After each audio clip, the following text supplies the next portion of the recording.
नमस्कार। स्वागत है आपका आज की ऑनलाइन क्लास में। आज का हमारा टॉपिक, जैसा कि आप देख पा रहे हैं, प्रेजेंट कंटिन्यूअस टेंस है। डियर स्टूडेंट्स, कल हमने प्रेजेंट का फर्स्ट पार्ट पढ़ा था, प्रेजेंट इंडेफिनिट टेंस, और आज हम पढ़ेंगे प्रेजेंट कंटिन्यूअस टेंस। तो सबसे पहले शुरुआत करते हैं हम रिकग्नाइजेशन से। रिकग्नाइजेशन, जैसा कि इसका मीनिंग मैंने कल भी बताया था आपको, पहचान, कि इस टेंस को हम पहचानेंगे कैसे। तो पहली पहचान तो हम पढ़ते हैं हिंदी की।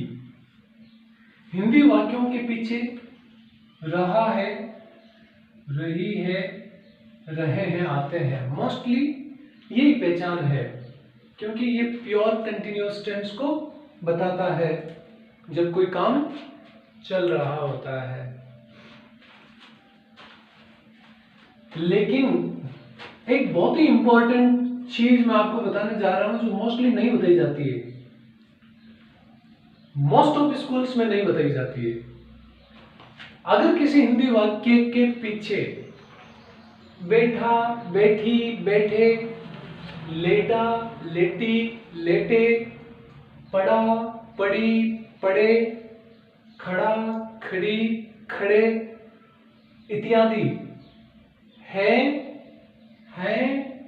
हूं आ जाता है, तो उसमें भी प्रेजेंट कंटिन्यूअस टेंस का यूज किया जाता है। कैसे किया जाता है अभी मैं आपको विद एग्जांपल बताऊंगा। लेकिन उससे पहले हम इंग्लिश की जो पहचान है उस पहचान को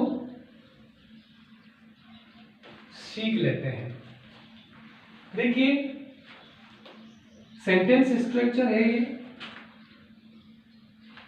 subject, helping verb, main verb और ऑब्जेक्ट। इस टेंस के अंदर जो मेन वर्ब है वो मेन वर्ब होती है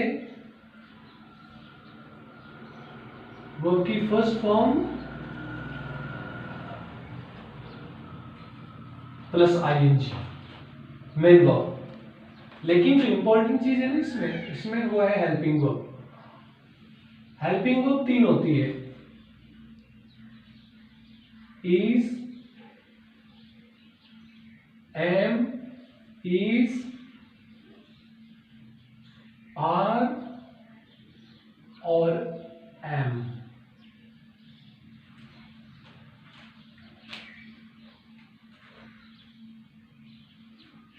इज जो है ना वो सिंगुलर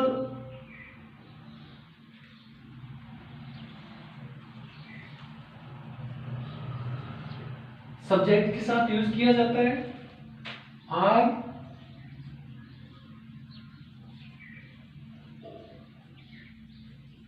प्लूरल सब्जेक्ट के साथ यूज किया जाता है और एम यूज किया जाता है आई के साथ में। इनका अपना दोनों का घनिष्ठ रिश्ता है, दोनों एक दूसरे के साथ यूज किए जाते हैं। सिंगुलर वर्ब, अगर सिंगुलर सब्जेक्ट की हम बात करें तो सिंगुलर सब्जेक्ट कौन कौन से हैं? देखो, ही, शी, इट, नेम और वन थिंग। दूसरा है आपका प्लूरल सब्जेक्ट। तो प्लूरल सब्जेक्ट कौन कौन सा होता है? मेरा चेहरा कैमरे में आए या नहीं आए कोई फर्क नहीं पड़ता है, लेकिन आपको कंटेंट नजर आना चाहिए। प्लूरल सब्जेक्ट में है we first person, you second person, they third person, two और मोर देन,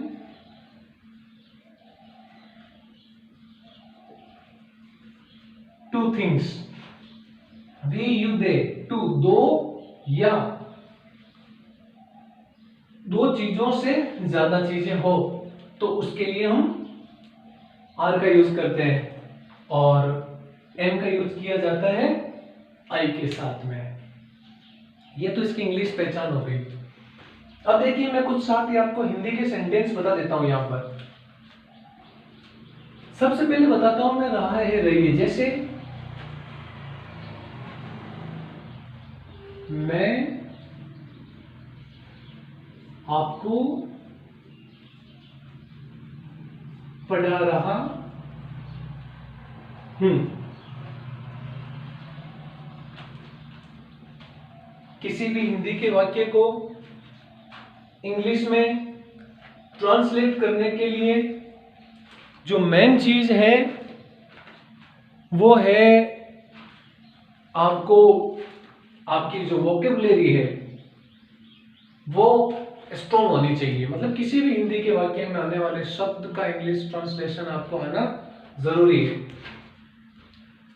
अब देखो ये रहा है, रही है, रहे हैं, रहा हूं इत्यादि अगर वाक्य के पीछे आ जाता है तो प्रेजेंट कंटीन्यूअस टेंस माना जाता है। बनाएंगे कैसे? सबसे पहले subject I, then helping verb am, then main verb plus ING form teaching, teach और आईएनजी, और आपको मतलब यू, मैं आपको पढ़ा रहा हूं, टीचिंग यू। एक एग्जांपल और ले लेते हैं, जैसे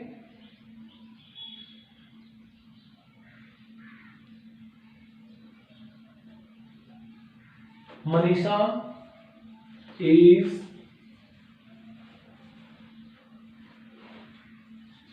participating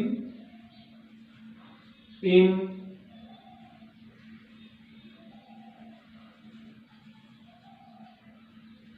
नेशनल गेम्स। तो मनीषा का singular subject is helping verb, participating main verb और इन नेशनल गेम्स, राष्ट्रीय खेलों में मनीषा जो पार्टिसिपेट कर रही है। इसका हिंदी मीनिंग भी क्या होगा? मनीषा राष्ट्रीय खेलों में पार्टिसिपेट कर मतलब भाग ले रही है। सो एक तो पहचान ये है, लेकिन जो सबसे इंपॉर्टेंट पहचान है वो है ये।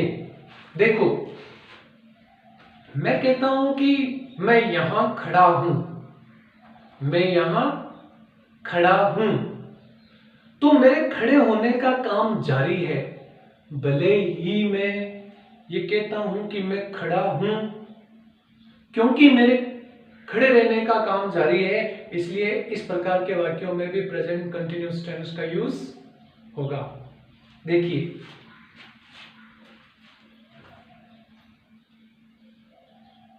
आई एम, में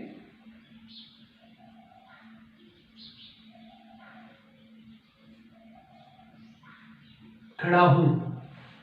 अब तो इसकी हिंदी क्या होगी? भले यहां रहा है, रही है, रहे हैं नहीं है, फिर भी इसकी हिंदी ये प्रेजेंट कंटिन्यूअस टेंस में ही होगा, क्योंकि खड़े रहने का काम जारी है। तो आई एम स्टैंडिंग। मैं अभी कोई मुझे बोले कि सर आप क्या कर रहे हो, तो मैं मान लो बैठा हूं, तो मैं बोलूंगा कि मैं बैठा हूं, इंग्लिश में बोलूंगा आई एम सिटिंग। बैठ रहा हूं नहीं, आई एम सिटिंग का मतलब है मैं बैठा हूं। मैं एक एग्जांपल लिख देता हूं यहां पर, और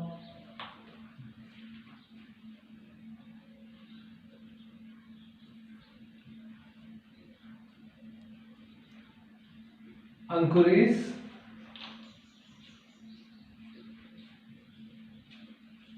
sitting on the bed। तो इस प्रकार का कोई भी वाक्य आ जाए आपके सामने, जहां बैठा, बैठी, लेटा, लेटी, पढ़ा, पढ़ी, पढ़े आ जाए, तो इस प्रकार के वाक्यों में आप प्रेजेंट कंटिन्यूअस टेंस का यूज करते हैं। आप पहले स्क्रीनशॉट ले लीजिए इसका, उसके बाद में आगे बढ़ते हैं।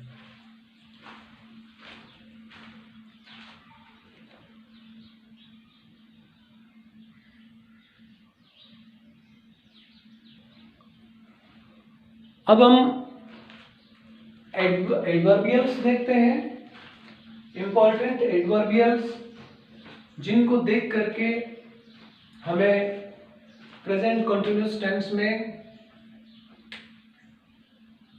जो correct form of the verbs भरनी होती है। अगर किसी सेंटेंस में इस प्रकार के एडवर्बियल्स आ जाते हैं तो उस सेंटेंस में हम प्रेजेंट कंटिन्यूअस टेंस का यूज करते हैं। ऐसा हालांकि हमेशा नहीं होता है, बहुत सारे एक्सेप्शन काम करते हैं, लेकिन अभी स्कूल लेवल के जो क्वेश्चंस है, स्पेशली 10th और 11th क्लास के लिए, उसमें इस प्रकार की एडवर्ब की हेल्प से हम करेक्ट फॉर्म्स जो है वो फील करते हैं। Now, still, nowadays, this time, this morning, at present, at the moment, in these days, etc. Example देखते हैं। पहला है सी खाली जगह रीड नॉवल दिस टाइम। वो इस समय नॉवल पढ़ रही है। जैसा कि मैंने कहा, देखो यहाँ दिस टाइम आ गया, दिस टाइम, तो हमें ये फ्रेज जो है, ये एडवर्बियल फ्रेज जो है हमें इंडिकेट करती है कि इसमें प्रेजेंट कंटिन्यूअस की कंडीशन है, क्योंकि वो इस समय जो है नॉवल पढ़ रही है। सो हम इसमें क्या करेंगे, सी इज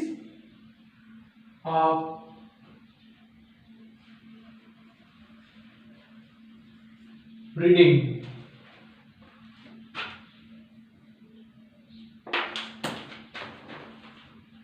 और इसमें मैं थोड़ा चेंज कर देता हूं। इसमें मैंने लिख दिया, मान लो दे खाली के learn computer these days in दिनों, ये this phrase also indicates that present continuous tense will be used in this sentence. So they, ये plural subject है, are learning, LEARNING, इस प्रकार ये वर्ब आ जाएगी यहाँ पर। Anushka blank places, still blank places, take bath.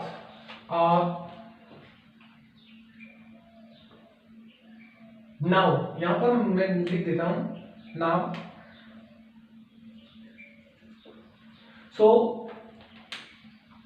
Now को देख करके हम क्या अंदाजा लगाएंगे कि प्रेजेंट कंटिन्यूअस टेंस इसमें यूज किया जाएगा। देखिए, अनुष्का स्टिल, हटाना पड़ेगा इसको क्योंकि मैं एक एडवर्ब ऑलरेडी यूज कर चुका हूं। अनुष्का अभी तक बात ले रही है, मतलब वो स्नान कर रही है, तो क्या हो जाएगा इसमें भी, इसमें हो जाएगा आपका इज स्टिल टेकिंग।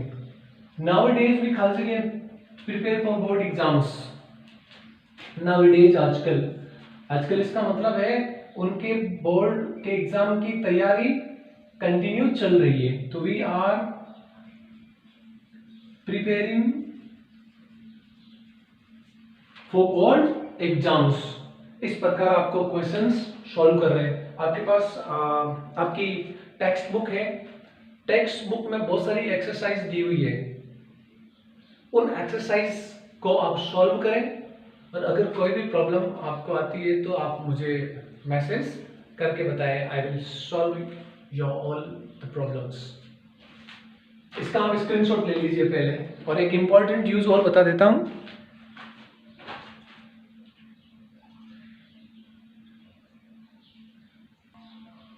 अब देखिए बहुत ही इंपॉर्टेंट यूज बता देता हूं इस टेंस के मैं दो। कहां यूज किया जाता है ये tense? This tense will be used for nearest future for fix program और प्लान। निकट भविष्य में अगर कोई निश्चित कार्यक्रम या निश्चित कोई योजना तय है पहले से, तो हम प्रेजेंट कंटिन्यूअस टेंस का यूज करते हैं। बस इसमें शर्त यह है कि इस प्रकार के वाक्य जब भी प्रेजेंट कंटिन्यूअस टेंस में लिखे जाएंगे तो इसमें फ्यूचर की कोई ना कोई एडवर्ब आएगी ही आएगी। देखने से ऐसा लग रहा है जैसे फ्यूचर की एडवर्ब्स आई हुई है, तो इस हिसाब से तो हमें फ्यूचर सिंपल टेंस पढ़ना चाहिए नहीं, पर क्योंकि इसमें फिक्स्ड प्रोग्राम और प्लान निहित होता है, इसलिए इस प्रकार के वाक्यों में भी प्रेजेंट कंटिन्यूअस टेंस का यूज किया जाएगा। मैं आपको फ्यूचर सिंपल टेंस में बताऊंगा कि इस प्रकार के सेंस के लिए रहा है, रही है, रहे हैं भी आता है और वहां पर प्रेजेंट कंटिन्यूअस टेंस का यूज किया जाता है। दूसरा देखिए, he is going to Jaipur tonight, वो आज रात को जयपुर जा रहा है, मतलब अभी नहीं जा रहा है, वो आने वाले समय में जाएगा। इसका मीनिंग क्या है कि वो आज रात को जयपुर जाएगा।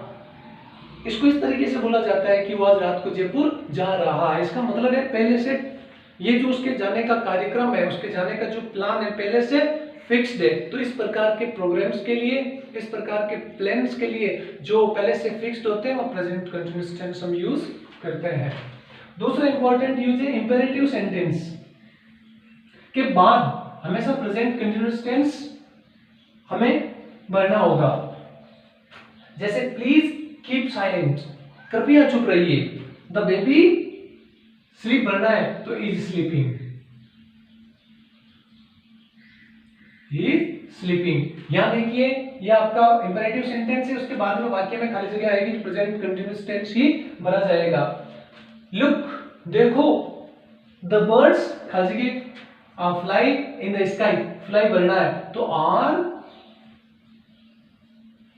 Flying in the sky. देखो इसका मतलब क्या है, उस वक्त वो हमारा ध्यान जो है कंटिन्यूअसली आकाश में उड़ते उन पक्षियों की तरफ जाएगा, हम देखेंगे कि पक्षी उड़ रहे हैं। इससे पहले कि आप इसका स्क्रीनशॉट ले, मैं फिर से आपसे अनुरोध करूंगा कि अभी भी देखने वाले तो बहुत है वीडियो, लेकिन सब्सक्राइबर जो है कम है। आप लोगों से मैंने पहले भी अनुरोध किया था कि सबसे पहले वीडियो आपके पास पहुंचे, इसके लिए ये अति आवश्यक है कि आप मेरे YouTube चैनल को सब्सक्राइब कर लें और बेल आइकन को दबा लें ताकि सबसे पहले आपके पास वीडियो पहुंच जाएगा। Thank you very much.